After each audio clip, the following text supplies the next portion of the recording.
Hey there, powerful. It's Coach Lisa, your generative power coach. So, I want to take a moment to think about and reflect on where you are with your vision, where you are with your goals, and the steps you're taking to achieve your goals. So, first, how are you feeling about your vision?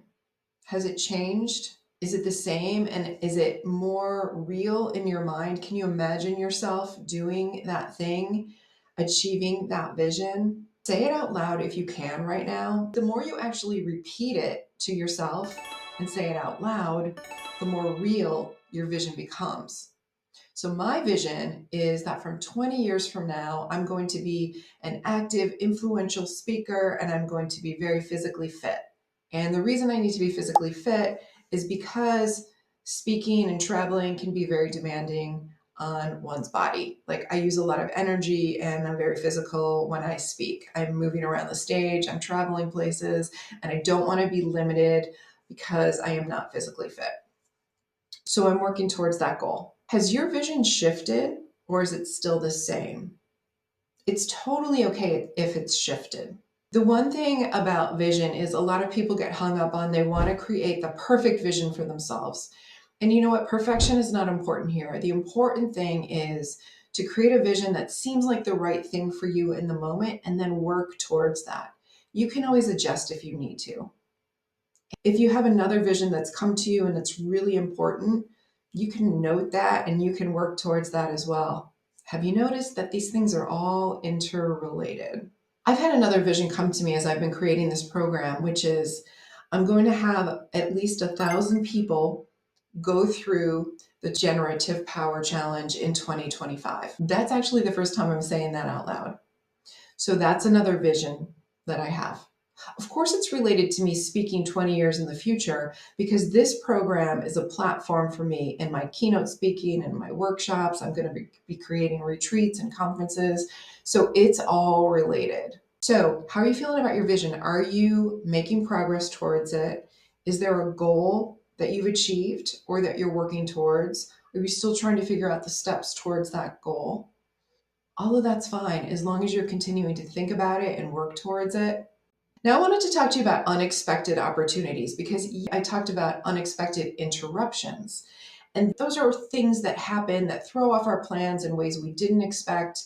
And, typically I'm going to define them as they would be typically sort of a negative thing that's happening. It's an interruption that arrives uninvited and it can drain our time and energy and even our finances. So, as opposed to that, I want to talk about unexpected opportunities. Those are situations that provide us with options that can also drain our time and energy if they aren't right for us, or they can elevate us and accelerate our progress and our goals and in our vision for ourselves. And you have the power to decide which opportunities you embrace or which ones you say no to. Have you ever had someone offer you a job and you felt like, oh, I should really take this job. This is a great opportunity.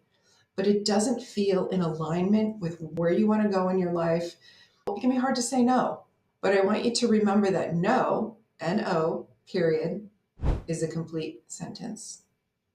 And you have the power to say no. You have to follow your instinct. You have to do what's right for you.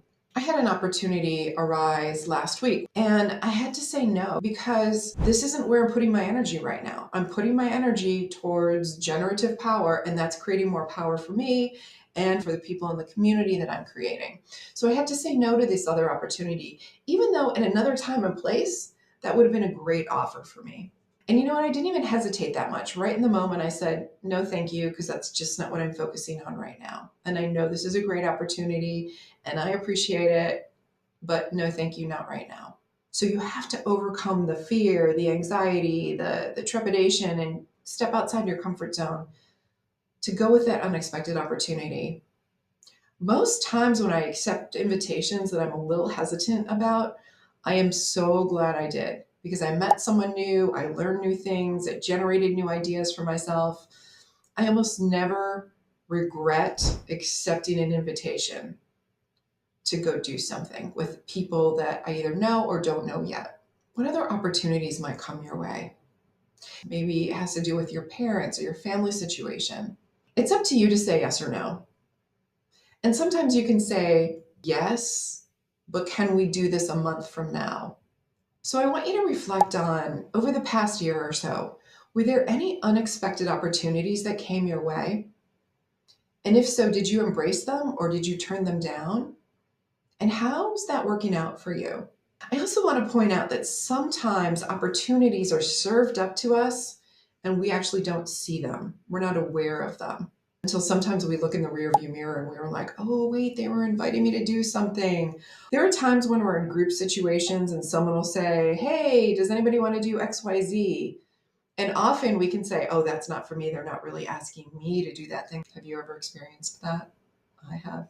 So if you're in a situation like that, talk to yourself as if they are talking to you. Tell yourself they are talking to you and accept that invitation or accept that opportunity. So as you go forth and generate more power for yourself, just know that there are going to be unexpected opportunities that come your way. People are going to also notice that your power is emanating from you in a different way. And when you generate higher levels of energy and more positive energy, more unexpected opportunities come your way. And when unexpected obstacles come your way, you deal with them more seamlessly. Lesson learned there, and we can apply that to what we already know